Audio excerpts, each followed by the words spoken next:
tWitchBoss quotes and sayings. Without that thick skin and a clear vision of what it is you want to do, what it is you know you want to do, it can be really easy to get out here and get lost and swept away in whatever is going on. You really have to be steadfast in the mind for sure.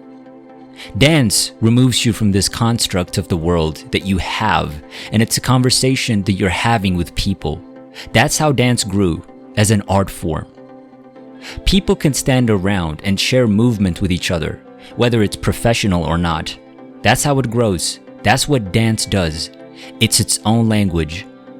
Dance is an art, so day by day it's growing and there are new things that can be done.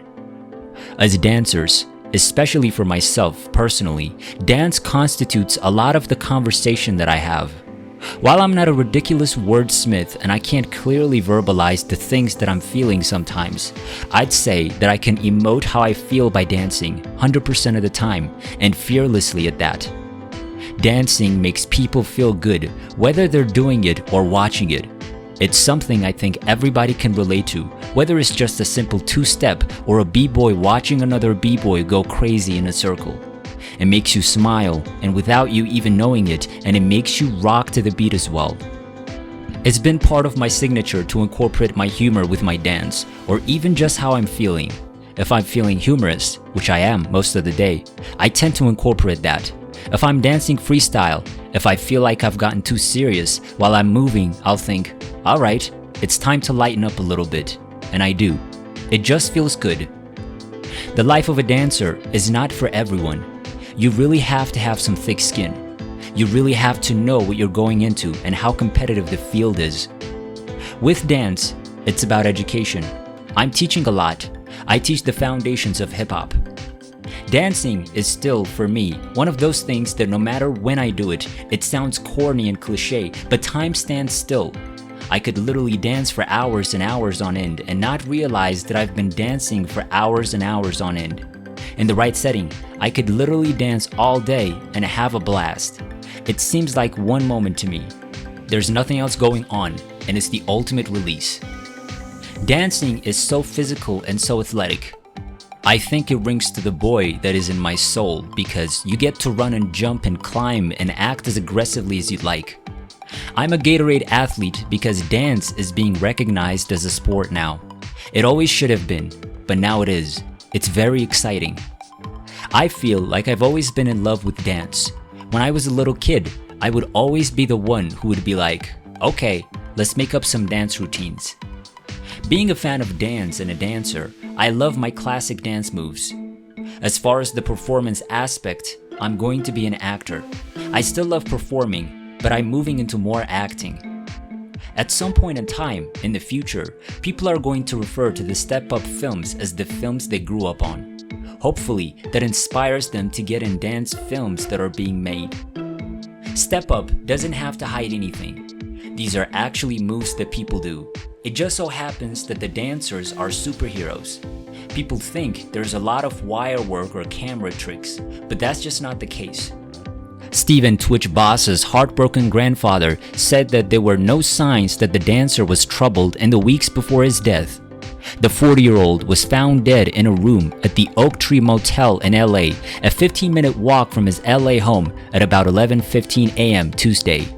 He messaged his grandfather before his death saying, "I love you, Dad," as well as posting a birthday message to him on social media 4 days before his death. Eddie Boss, 84, told DailyMail.com exclusively that there were no signs of stress in the weeks or months leading up to his death. Speaking about the former Ellen Show producer, he said, "We spoke as recently as Saturday on more than one occasion. He was the same happy-go-lucky person that he's always been. We had no indication that anything was out of the ordinary. He was a very humble, generous person. He brought light into everybody's lives. We're completely devastated right now. All I can say is he was a beautiful person that contributed so much to this world and to everyone he met in a positive way. We miss him dearly and we're hurting tremendously." Eddie, who traveled from Arizona to be with the family, is urging others to look out for warning signs in their loved ones. He added, "Every word has a meaning. His last words to me were a simple text that says, 'I love you, Dad.' Our question is why? Where did it come from? Eddie said he was still not sure that his grandson's death, though LAPD confirmed it was a self-inflicted gunshot wound that killed him. A police spokesman said the case has been passed to the LA County Coroner's Office. Boss had celebrated his wedding anniversary with wife Allison Holker, 34, 3 days before shooting himself in the head. In an interview last month, the dancer told the Jennifer Hudson Show that he and his wife were considering adding to their family, adding, "I love the little babies. I love them. It's a constant conversation."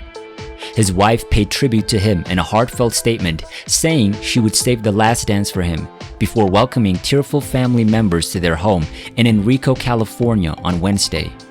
The couple appeared happy and planning for the future while appearing on the show in November, celebrating their 9th wedding anniversary 3 days before his death. Boss and his wife posted a heartfelt video of them dancing online to mark the occasion. The So You Think You Can Dance star, who met his dance teacher wife Allison, 34, on the show in 2010, was father to 3 kids, Zaya, 3, Maddox Laurel, 6, and Wesley Renee, 14, who was born in Allison's previous relationship but adopted by Steven. She also plays for her school soccer team, models sportswear, and is a young influencer for brands including Dick's Sporting Goods, managed by her parents. Ellen DeGeneres has paid tribute to him as her family in pure love and light, adding that she was heartbroken. The star said, "I will miss him. Please send your love and support to Allison and his beautiful children, Wesley, Maddox, and Zaya." Motel staff told DailyMail.com that a maid discovered the DJ's body while performing a welfare check after he failed to check out on time. They said he used his own name to check into the motel on Monday and was not discovered until Tuesday morning. Workers said he shot himself in the head, but no one heard the gunshot, describing the scene as pretty bad. He left home on Monday without his car, and when he didn't return by Tuesday, disappearing overnight. Manager of the Oak Tree Inn, Rakesh, said he went into his room and he never came out. At 11:15 a.m. on Tuesday, the maid opened the door to check on the room. There was his stuff in there, but no one there. She checked the bathroom and there was blood everywhere. She was very scared. This is the first time anything like that has happened here. We called 911. They told us to check his pulse, but there was nothing. The paramedics and the police came and they said he was dead. Maybe he did it during the day on Monday. It's a busy, loud road outside here. It's possible nobody heard it because of that. Boss called ahead at around 9:20 a.m. on Monday to check if rooms are available, then walked the few blocks from his home and appeared completely normal and calm.